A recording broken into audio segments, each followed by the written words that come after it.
Boom. Biddly, biddly, biddly, biddly, biddly, biddly, biddly, biddly, but anybody down round here, you know what time it is. Get that badger in and on and over here. He's in, he's on, he's over, he's here. We had to move back to get his greatness in. This is my final word. Quick shit vid. I shouldn't have said final word because I didn't mean to do that. I'm off on Just Joe's at 9 o'clock tonight where I will be chatting a bit more shit about the game. Here is my opinion for what it's worth. You know what time it is? Get that badger in and on and over here. He's in, he's on, he's over, he's here. Yesterday was a bit of abysmal performance overall, I would say. I've been trying to work out whether Burnley were significantly better than us or we were poor. I don't think Burnley particularly offered much. The Ampadu injury is a concern. He did try to play on. Ampadu looked really appeased when he came off, which is obviously not good. He was the aggressor in the centre of the midfield, which is what he's all about. I'm not 100% certain that him and Gruev is going to work long term in there. I know I've been saying that he's going to keep starting Gruev for at least a couple more games due to the fact that he's been the player of last season. He's not just going to bring that Tanaka straight in. But I don't think Gruev's particularly comfortable being the 8 when needed. I know he's not necessarily a number 8 and he does sort of sit deep. Both of them sit deep and it allows Firpo and Bogey to get on forward, or supposed to be. We'll get on to that. He's not the box-to-box type, is he? Everybody's calling for shots on outside at box. Well, we did plenty of them yesterday, and, you know, is everybody still calling for the shots? I don't really think, you know, if you get one in 30 shots from edge at box, and they're not edge at box shots, that you've got to wait for an opportunity to arise to some extent. But yeah, he's not a box-to-box type. He's not going to break any sort of lines. His couple of shots that were just so tame. It's like just making sure he hits the target, and then when he goes to take a corner, he tries to whip it in with every single piece of sauce that he's got. And I just think, you know, just clip that in and actually strike the ball. And, you know, Ampadu had a shot on edge at box. I love Ampadu as skipper. I think he really does get us going. Obviously, that was the beginning of his injury issue when he went flying in. Burnley, were they better than us? They beat us. The goal is Solomon slips, evidently. I've just spat everywhere. Apologies, boys. Solomon slips, evidently. And then there's a heck of a long way to run back for him. But equally, the lad, whoever it was that burst forward, has got acres and acres and acres of space, which is not necessarily the space that's the issue, because, you know, every team that holds the ball for as long as we do when we're far forward, we're culpable to the counter-attack, aren't we? But it's a long way for him to go and then get his shot off. A few people have said that Meslier Silent S is at fault for the goal. I honestly don't know. I don't know what anybody's on about. I actually thought people were going to come for Solomon a little bit more than they did. But, I mean, he just slipped. But I thought he'd be the one that gets it. But obviously, he can't get it because he's a new signing at the moment. So he's immune from criticism at the moment, which I'm happy for in a sense. But Meslier Silent S, who is not at fault even remotely for the goal, he's been at the club too long now, so he's not immune, so he gets abuse. Bogle was hiding for me throughout the entire game. Every time he got the ball, it was in a low area, like, you know, he was sitting too far back. Him and Firpo definitely have a license to... Sorry, Badger. Him and Firpo definitely have a license to go high and wide, and Firpo's excellent at that. Bogle didn't want to do that. Square passes a lot into the centre at midfield, that he was just losing the ball. I felt like he was getting in Nonto's way when we finally did get forward.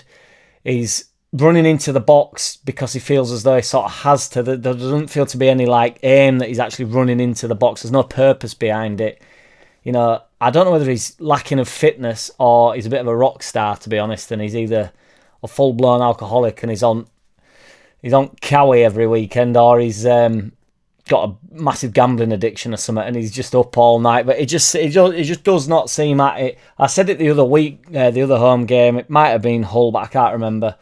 And Nonto was breaking forward, and everybody was saying, "Just give it." And Bogle was not up with play. The ball wasn't on. It should have been on. Like I said, Firpo's always sweeping round, either on underlap or overlap. He's always in and around and in and on and over Solomon.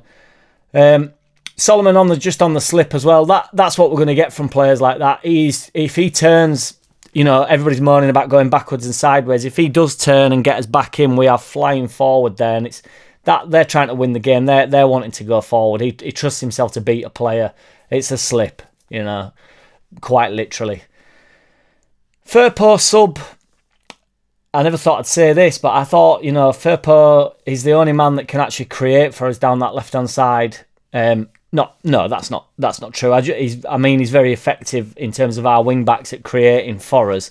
Solomon can definitely create a chance.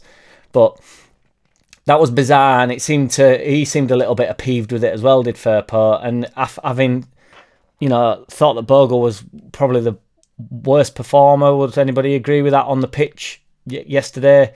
Seemed very bizarre to bring Firpo off, who Firpo is Firpo, and I don't really... When we play, he was actually good defensively yesterday, I felt.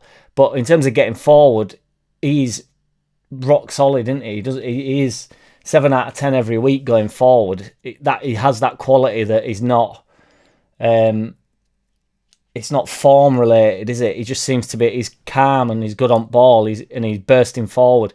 And he's fast, he's athletic. So it's not really form induced. As long as he's fit, he's going to be at a 7 going forward. And as I say, played well defensively. So that was really bizarre. I thought the Rothwell sub was bizarre. It's just like, Farke is going to get a lot of people coming in on him saying that he's socially inept. Not socially. He might be socially inept, who knows, but tactically inept. I'm not so sure about that. I still think we've got one of the best managers in the Championship.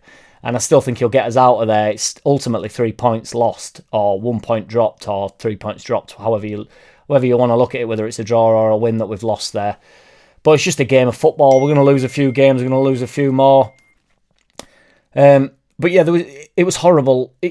Rothwell isn't going to impact the game. There's a lot of fluff going on with him. It's a lot of like I've said before, he gets on ball and it's like a 5-yard pass, and he's got to put his big fat ass into it and then turns and it's like, and it's just like, just give the 5-yard pass, just pass it, move. He's the type of player, and I'm not slagging him off, but he's the type of player that would be just astounding 6-a-side, or on training pitch. It's just, do you want to do 1-2s? Here, in, out, and it's all like symmetry and it's all clicking everywhere and everybody's lapping it up.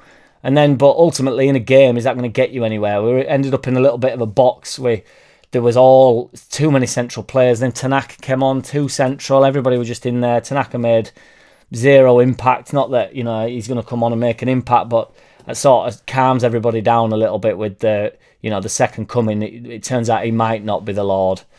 Jesus, he might not be, but it'd be remiss of me to not have a bit of a laugh about the Joseph miss. Now I'm messing. It's obviously not funny, even remotely. I have to say it, and I'm going to get shot down for it, and I couldn't care less. If Bamford does that, it triggers World War III. It goes off. It goes viral. It goes bonkers. He's run from the halfway line, which I don't think's helped him. Now, he doesn't even force a save at the keeper. It goes, I would say, about 6 yards wide. It's about as bad a finish as you will ever see. He's a centre forward going in on the keeper. One thing that I did find mental, he puts it 5 yards wide and then goes to the crowd like, come on, get up for it. Well, mate, in fairness, we should have been celebrating. Oh, I'm spitting everywhere. It must be my hangover. Apologies. In fairness, pal, if the goal goes in, then the crowd goes up. The crowd stays up if it goes in. But unfortunately, it was that bad. Everybody went, that's a big miss, and it does change the sight of the game. Of that, there's no doubt. They have to come out a little bit more. They sort of just played upset for quite a little bit. Can we agree that Pascal Struijk is not good on the ball? Am I allowed to say that now? I've been saying it for a while, but are we allowed to say it? I think he's a decent centre-back at Championship level. I don't think he's good on the ball. He gave away the ball a lot yesterday. Rodon still looks a bit shaky. There's a long way to go. I must say, a few real nice through balls from Aronson. Nonto misses a big chance. The penalty shout. Probably is a penalty, but I'm not gonna start yanging on about it when we played. I don't think we played necessarily horrendously poorly, but it's not good. It's not good enough. But the penalty shout is probably a penalty. Get on with it. I thought the Burnley lot were pretty dramatic about it all. That lad that comes marching over, bouncing over. Nonto should take that chance, but ultimately everybody's come in for Nonto for that. But the Joseph chance is literally bread and butter. You will not get chances like that. And I'm not telling a striker how to finish the ball, but you have to shift the ball just a touch. Just shift it before, just so that you recorrect the keeper. Because if you're going straight at him, the keeper knows it can only go, either side of him. He can force you into something. I obviously tried to bend it round him, but if he just shifts the ball slightly, the keeper has to readjust, and then there's gaps. There's more gaps, but, he will know that a lot better than I will. So it's not that's not me saying how to finish a football. Even though your boy over here don't miss chances. And then just to finish on a light note, the tribute to Bob were lovely. Apparently Meslier, Silent S, were his favourite footballer at the club, and Mez managed to get it. When we started the applause, after about 15 seconds, it got to Mez, and he just stopped, and everybody stopped, and we just give a minute applause for Bob the little trooper. So that was lovely. But yeah, check out my tunes if you want. The link is below. What are your thoughts on yesterday? There's a long way to go. It's one game of football lost. I'm not too down about it. It was frustrating. They want a lot to get up for in the game.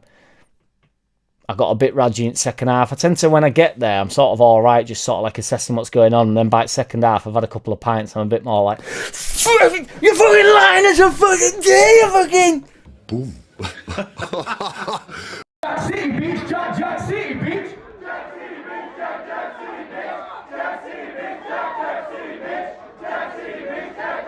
Hey! I don't wanna play no games. No, I don't wanna play no games. No, I don't wanna hear your promises. You do you and I'll do me. That's just the way it is. Don't wanna ever feel surprises. Why?